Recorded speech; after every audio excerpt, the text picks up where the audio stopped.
عراق کے مغربی صوبے انبار میں ایران نواز نیم فوجی دستے حشد الشعبی کے اڈے کو فضائی حملے کا نشانہ بنایا گیا۔ غیر ملکی خبر رساں ایجنسی کے مطابق یہ کارروائی صوبے انبار کے شہر الکرمہ میں واقع ایک فوجی اڈے پر کی گئی۔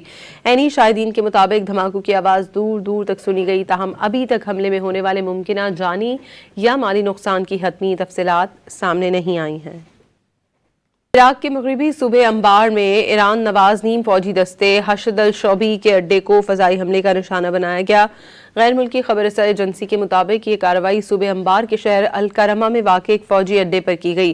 عینی شاہدین کے مطابق دھماکوں کی آواز دور دور تک سنی گئی، تاہم ابھی تک حملے میں ہونے والے ممکنہ جانی یا مالی نقصان کی حتمی تفصیلات سامنے نہیں آئی ہیں۔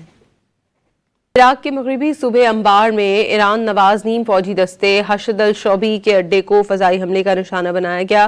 غیر ملکی خبر رساں ایجنسی کے مطابق یہ کارروائی صوبے انبار کے شہر الکرمہ میں واقع ایک فوجی اڈے پر کی گئی۔ عینی شاہدین کے مطابق دھماکوں کی آواز دور دور تک سنی گئی، تاہم ابھی تک حملے میں ہونے والے ممکنہ جانی یا مالی نقصان کی حتمی تفصیلات سامنے نہیں آئی ہیں۔